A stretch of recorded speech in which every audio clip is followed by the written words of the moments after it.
Apa sih kekhususan dari Jakarta ini? Jadi kita ketemu bahasa Indonesia itu di Jakarta. Di Jakarta juga tuh kata Bhinneka Tunggal Ika disematkan pada pita burung Garuda. Mau dicopotin kata istimewanya, nggak bisa dicopotin sejarah ini. Iya. Nggak bisa. Jadi masyarakat harus juga merasakan dirinya sebagai tempat mendulang gagasan. Salah pilih, dalam waktu 3 hari, 4 hari kita akan lihat konsekuensinya. Nggak perlu waktu setahun, 2 tahun.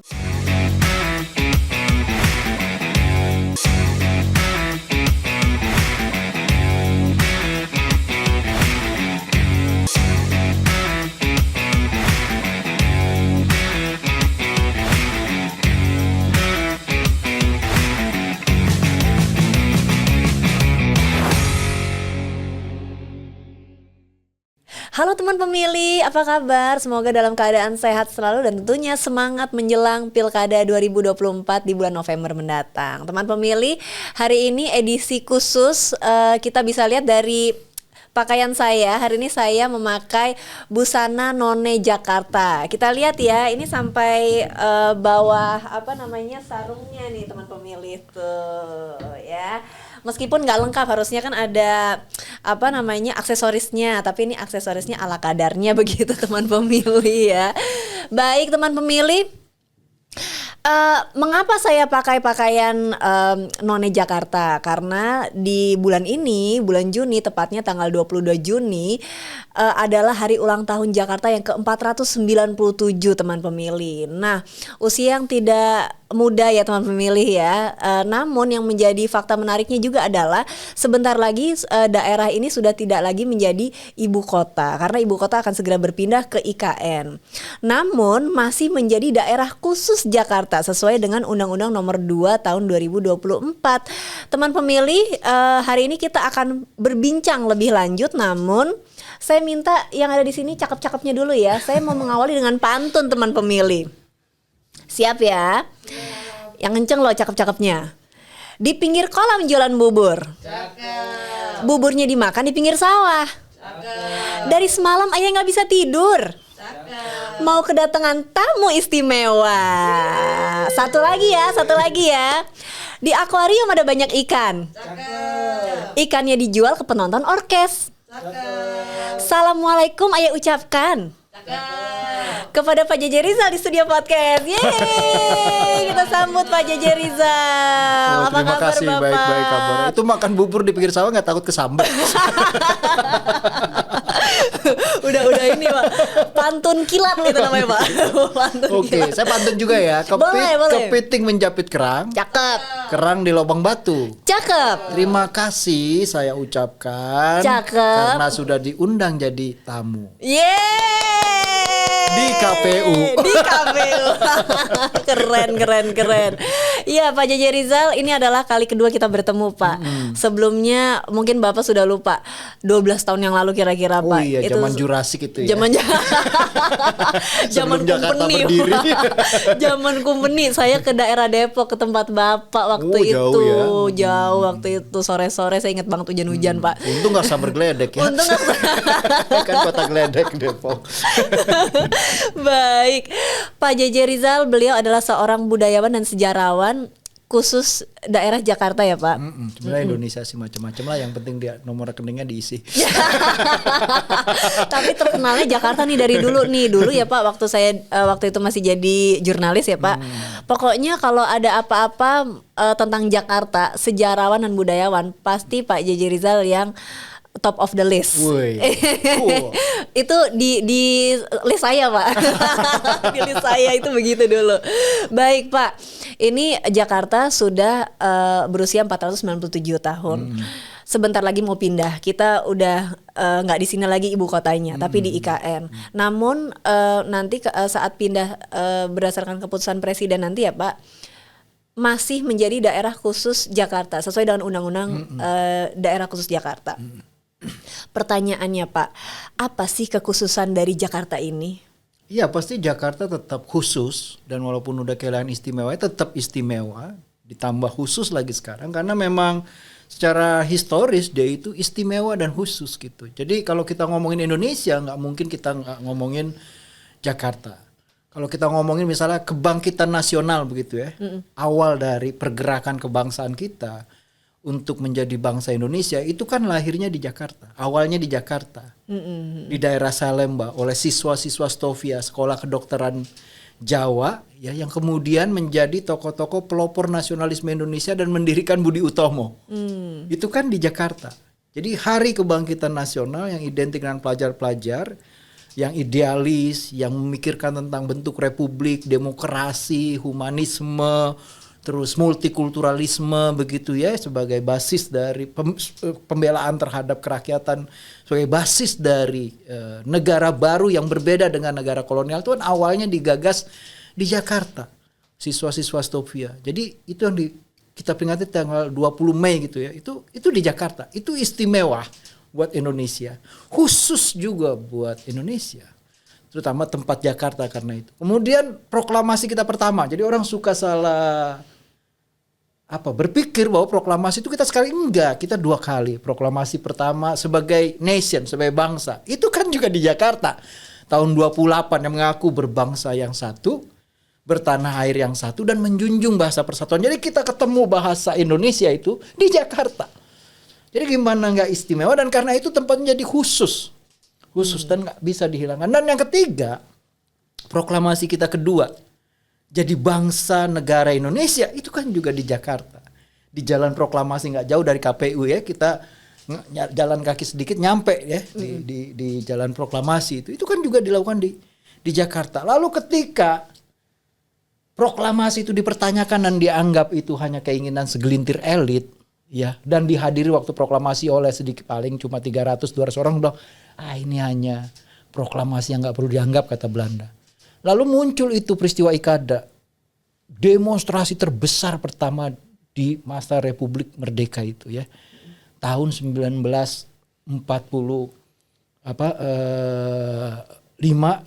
September itu kan juga di Monas, di lapangan Monas, di lapangan Ikada. Jadi itu semua keistimewaan, dan karena itu Jakarta punya tempat yang khusus gitu ya. Jadi buat orang-orang yang tidak ngerti nilai yang istimewa, dia bukan orang khusus gitu menurut saya.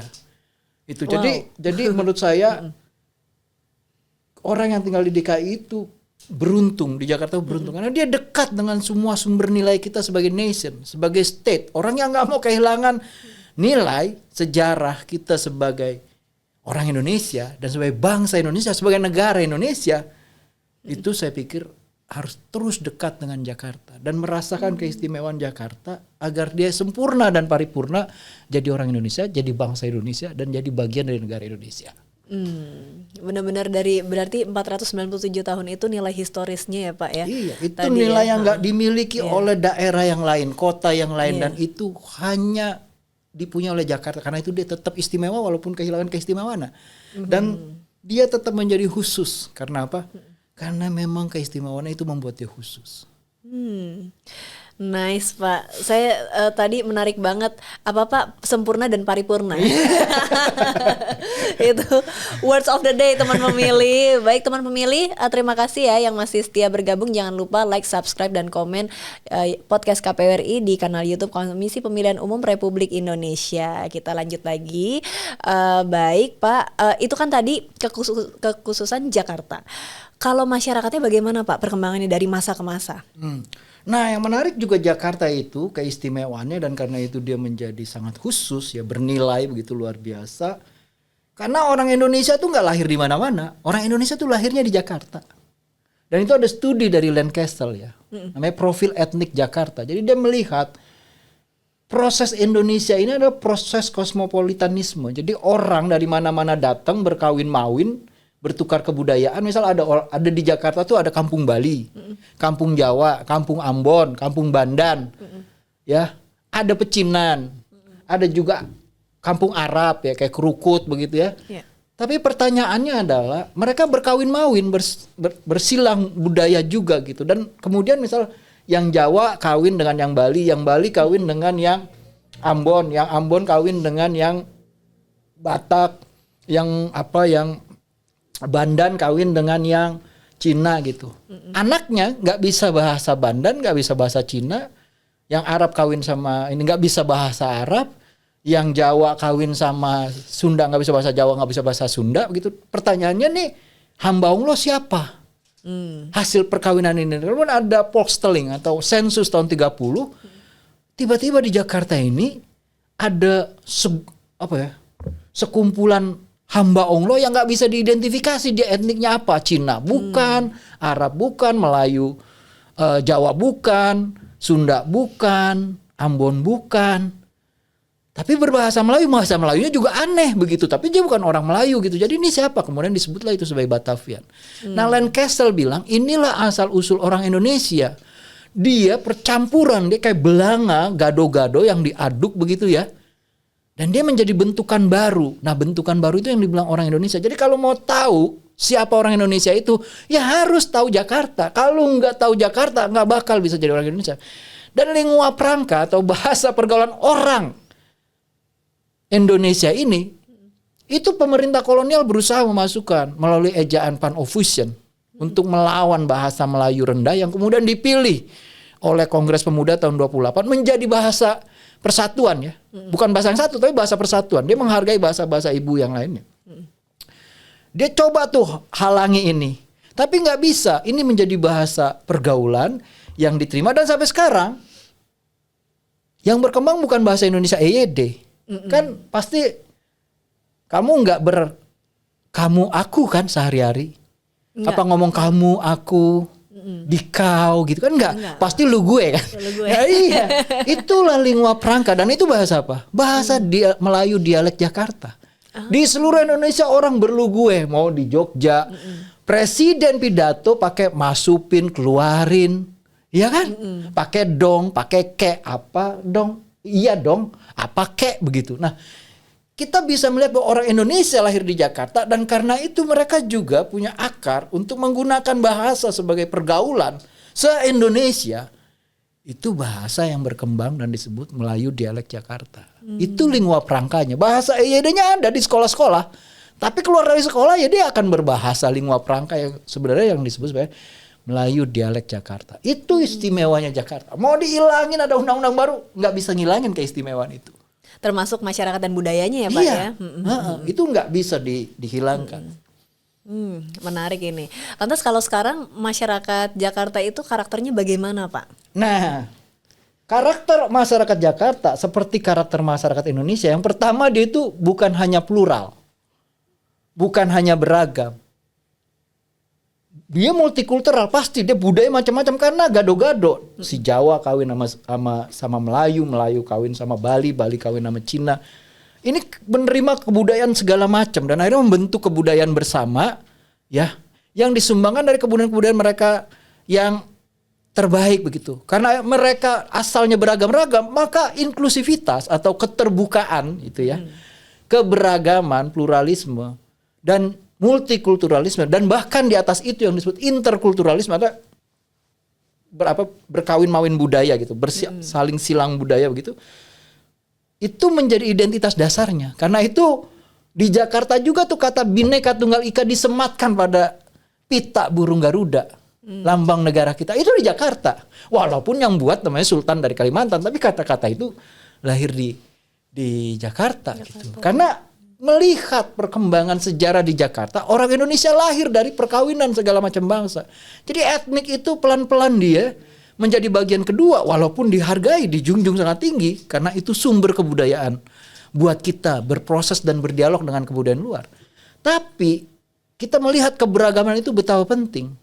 Coba deh lo cek di dalam diri lo itu ada berapa etnik atau berapa bangsa ada. Sekarang kan ada tuh orang cek apa ya genetiknya dia, darahnya dari mana, itu akan kelihatan. Susah ngomongin asli. Lebih gampang nyari kuntilanak daripada ngomongin keaslian begitu. Nah, itu yang menurut saya istimewanya nilai, kalau pertanyaan nilai karakter orang Jakarta itu tuh karakter orang Indonesia. Dia plural, dia inklusif pasti, terbuka, menghargai keberagaman dan dia pasti egaliter. Karena bahasanya nggak pakai jenjang.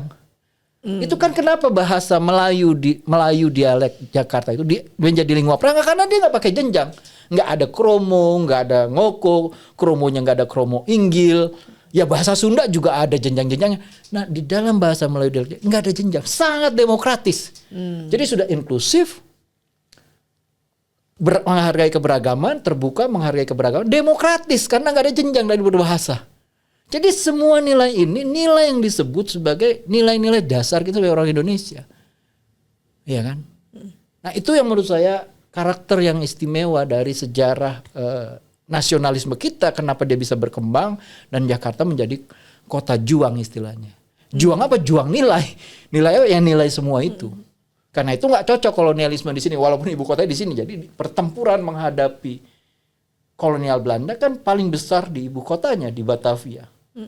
Batavia itu simbol dari apa ya, otoritarianisme, oligarkisme begitu ya. Itu dilawan rasisme, masyarakat dibagi menjadi 3 kelas, European untuk orang Eropa, Primdo-Sterlingan orang Cina, orang Arab, Timur Jauh gitu ya. Kemudian Inlander. Oh ini kan nggak demokratis, diubah itu. Kenapa? Masyarakat yang berkembang itu nggak seperti itu. Nah itu dasar dari orang Indonesia dan nation Indonesia sekaligus state Indonesia. Itu di Jakarta tempatnya. Miniatur Indonesia ya, Pak ya? Iya, itu yang membuat mau dicopotin kata istimewanya, nggak bisa dicopotin sejarah ini. Iya. Nggak bisa. Karena itu dia menjadi khusus ketika dikasih kata khusus dia plus, malah diberi nilai plus. Oh dia bukan hanya istimewa tapi dia juga khusus. Ya, khusus karena apa? Kadang karena orang nggak ngerti ngasih kata khusus ini, dia lupa pada keistimewaannya. Untuk belajar jadi orang Indonesia nggak kata Soekarno harus ke Jakarta, karena itu dia bikin Monas, ruang untuk cepat belajar jadi orang Indonesia. Wow, menarik Pak.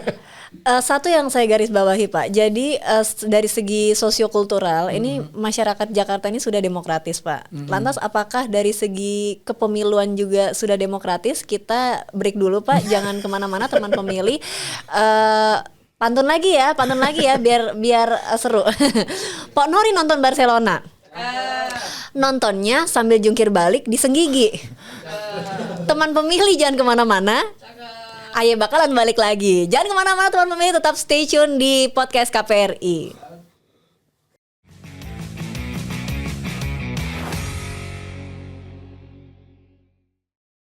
Teman pemilih, kembali lagi bersama saya Nona, host podcast KPWRI. Teman pemilih, di studio podcast sudah ada Pak JJ Rizal, budayawan dan sejarawan Jakarta. Nah tadi kita sudah membahas di segmen 1 tadi, kita sudah membahas tentang masyarakat Jakarta, mengapa Jakarta masih menjadi daerah khusus begitu ya Pak ya. Nah di segmen ini kita akan membahas tentang pilkada begitu. Ini masih belum move on ini Pak, pemilu terus ini. Pengen pemilu lagi ya? Pengen pemilu. Masih belum move on ini ya. Karena pemilu diulang ya. Karena begini Pak, pemilu kemarin itu pemilu yang terbesar, the biggest and the most complicated election in the world Pak. Coba bayangin aja itu Pak, ya kan. Makanya masih jelas di pikiran, nempel terus begitu Pak, membekas di pikiran. Jadi nggak gagal move on ya. Padahal udah pilkada ini sebentar lagi ya. Baik teman pemilih.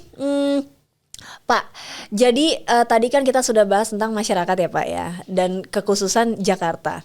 Dari segi kepemiluan Pak, bagaimana sih Pak perkembangan pilkada dari masa ke masa? Pilkada Jakarta ya Pak, pemilihan kepala daerah di Jakarta dari masa ke masa.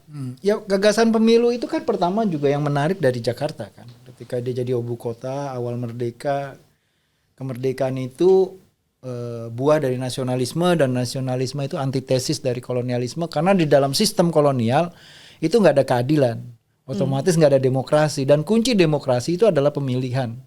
Dan jadi kita begitu merdeka adalah negara yang langsung menggagas tentang pemilihan umum gitu ya, dan perempuan ikut serta dalam pemilihan tersebut, dan gagasan itu digodok di Jakarta dan menjadi pemilu pertama yang terbesar di dalam sejarah kita, dan yang dianggap paling mewakili sifat dari demokrasi itu yang jujur, adil, langsung dan umum gitu ya.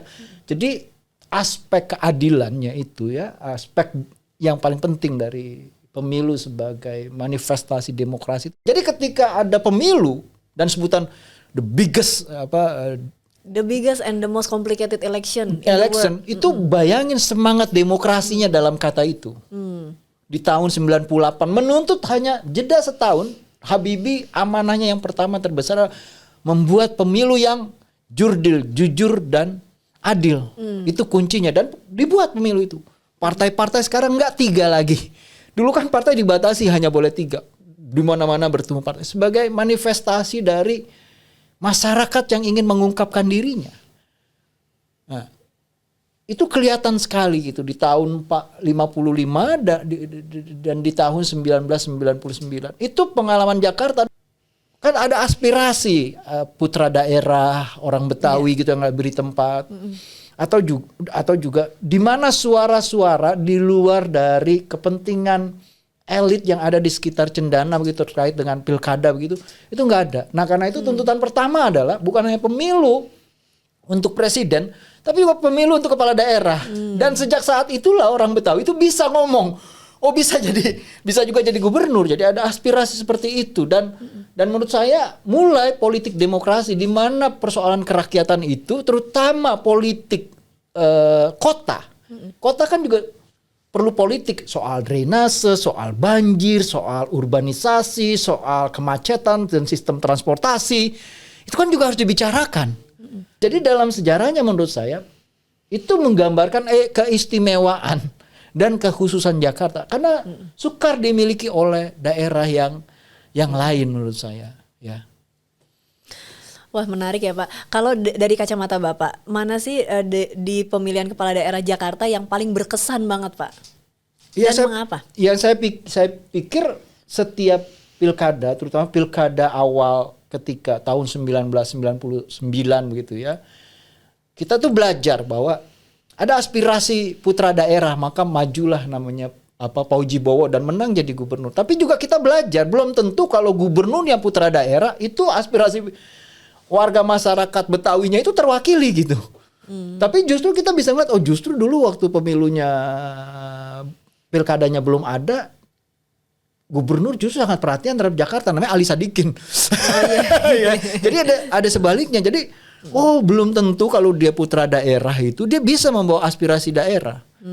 Dan tapi mungkin bisa jadi dia membawa aspirasi masyarakat seluruh Jakarta terkait misalnya gagasan MRT gitu itu kan dari zaman atau pembersihan seluruh sungai, proyek kanal banjir begitu itu dari zamannya Pauji Bowo gitu.